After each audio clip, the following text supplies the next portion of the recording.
you think of him? And why do you say that?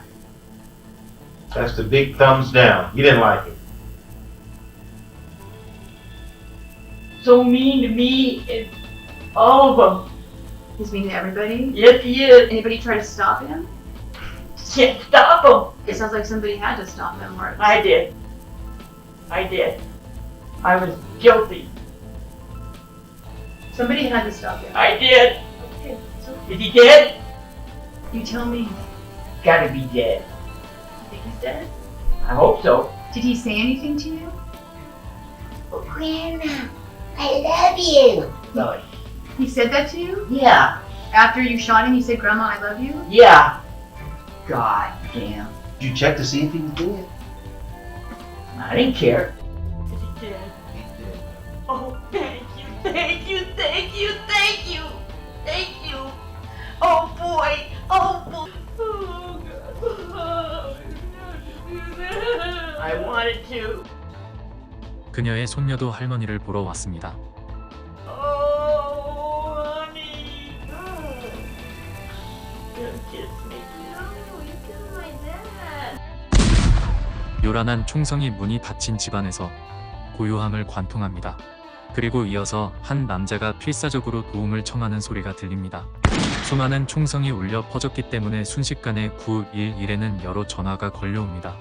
신고자들은 구급대원들이 구조 임무를 빨리 수행하기를 바라고 있었지만 그들이 목격할 수 있었던 것은 끔찍한 피해 흔적이 있는 부엌에서 진홍색 웅덩이에 누워있는 53세의 지오워드 유스타키오의 시신뿐이었습니다. 이것은 신시아 케이시 시데바카와 지오워드 유스타키오의 이야기입니다. 신시아는 1951년 2월 11일에 태어났습니다. 그리고 그녀는 로라 시데바카라는 딸이 하나 있었습니다. 로라는 문제랑은 전혀 관계없는 가족의 딸이었고 자라면서 음악에도 깊이 빠져 있었습니다. 그리고 로라는 어른이 됐고 2001년에 한 남자를 만나게 됐으며 그와 결혼을 하게 됐습니다. 그가 바로 지오워드 유스타키오이고 당시 그의 나이는 40세였습니다. 그는 부동산 중개인이었으며 미군 예비역 출신이었습니다. 그리고 사실 그는 로라와의 결혼이 재혼이었으며 2명의 아이를 가지고 있었습니다. 유스타키오는 상당히 부유한 사람이었습니다. 그리고 로라 역시 부동산 중개일을 하게 되면서 그 가정은 경제적으로 매우 안정됐습니다. 결혼한 그들은 캘리포니아 폴브룩의 브레마르 테라스 거리에서 함께 살았습니다. 로라와 유스타키오는 2 아이를 가지고 있고 경제적으로도 부유했지만 그만큼 매우 바쁜 부부였습니다. 그들은 많은 시간을 쏟는 정규직으로 일하고 있었으며 유스타키오는 거기다가 그 지역 학교의 럭비 코치까지 겸하고 있었습니다. 그리고 그 부부가 돌봐야 하는 것 중에는 로라의 어머니인 신시아도 포함됐습니다. 신시아는 몇 년 전 뇌졸중을 앓았었고 결국 유스타키오 부부와 같이 살게 됐습니다. 유스타키오는 신시아를 언제나 자신의 시야에서 놓치지 않기 위해 노력했고 보살폈습니다. 그렇지만 3세대가 같이 모여 있으니 긴장감이 생길 수밖에 없었습니다. 유스타키오는 사랑스러운 남편이자 아버지였습니다. 하지만 그는 군인 정신을 계속 갖고 있었기 때문에 꽤 엄격한 남자로 보였습니다. 럭비 팀에서는 엄격한 유스타키오의 기대에 부응하는 것도 상당히 힘들었다고 증언했습니다.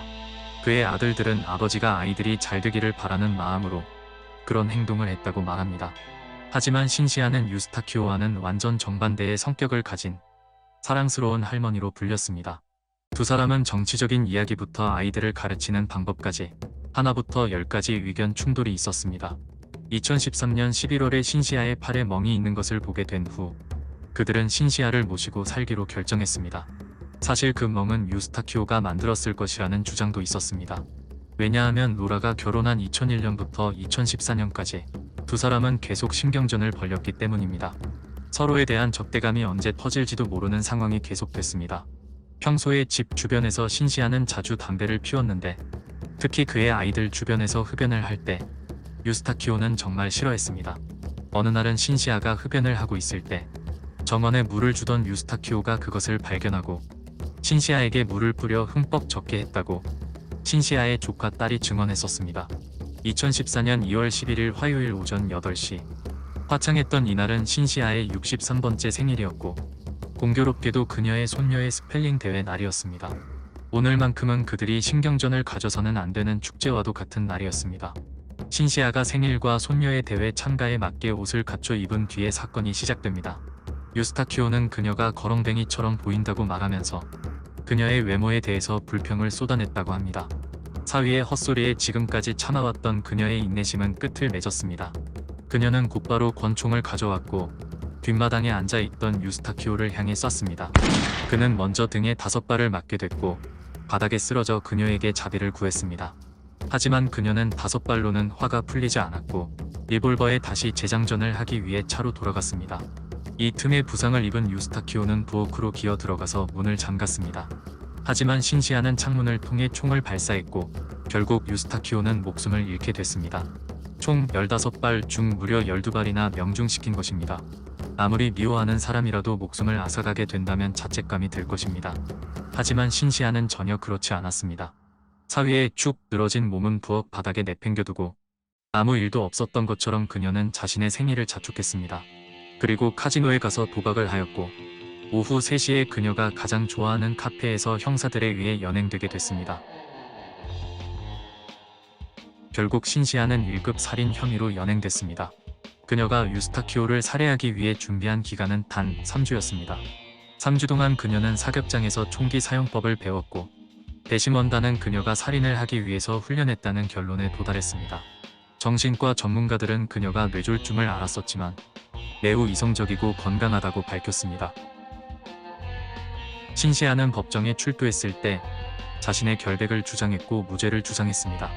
신시아의 변호사들은 신시아가 가족을 위해 최선의 일을 했다고 주장했고 로라는 죽은 남편을 가정폭력으로 비난하며 그녀를 대신해서 증언까지 했습니다.